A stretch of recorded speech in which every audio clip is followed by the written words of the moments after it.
And then we find the words in the lips of Jesus when he says in the book of Mark chapter 12 verse 29, when they've been asking him about the great commandment, what do you say the great commandment is? And he said, the greatest commandment is to know, O Israel, the Lord your God is one Lord.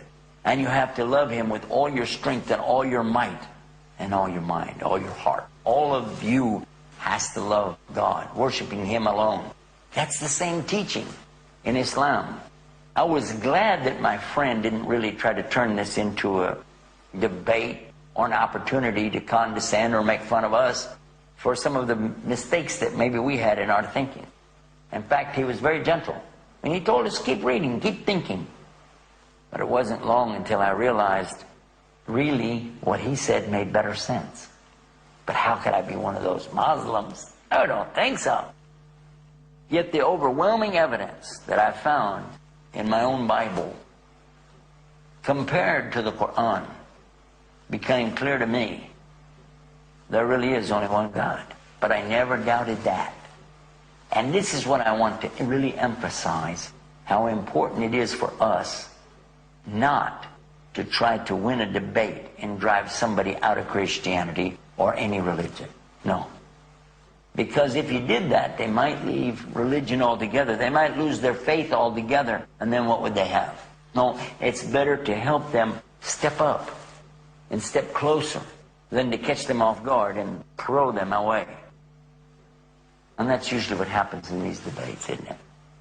Another point about this, the way we present ourselves, present our material to someone, is for us to consider we're all human beings.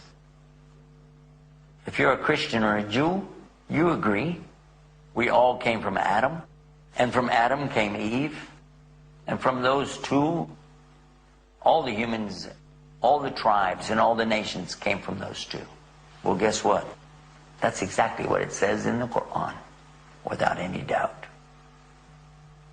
So just like I don't want you as Muslims to be caught off guard, I don't want you to try to catch somebody else off guard and make them doubt, make them leave. We all need our faith. Good to sit together, learn together, grow together. Let's do this. Let's take a break. Think about what I was talking about. We'll come back and pick this up again and continue talking about this subject, God, Allah.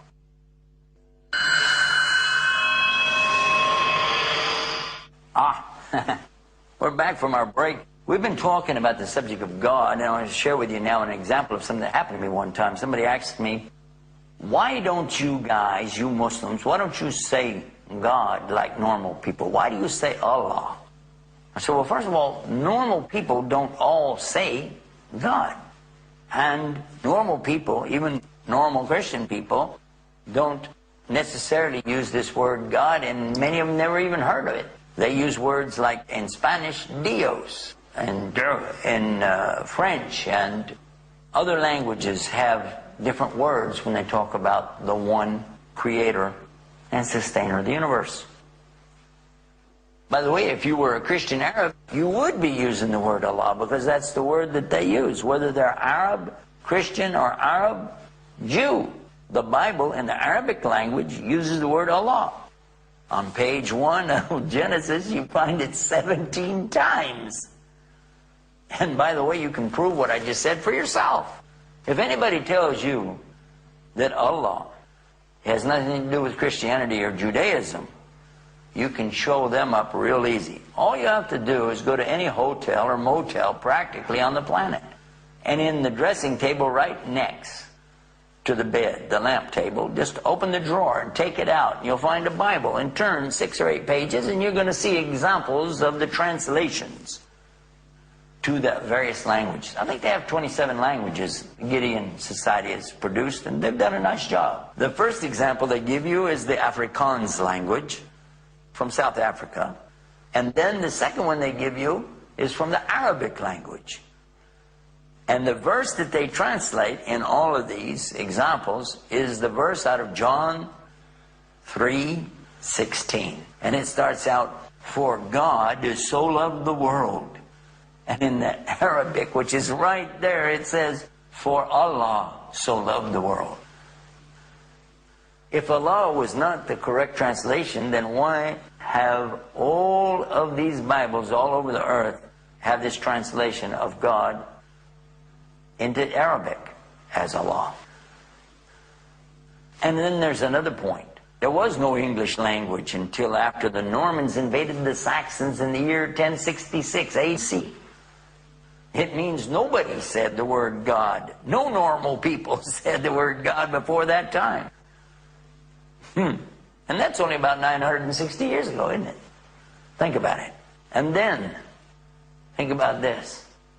That the language of Jesus was Aramaic, which is very close to the Semitic language of Hebrew and the Semitic language of Arabic. And what word do you think he used? And the word is Allah.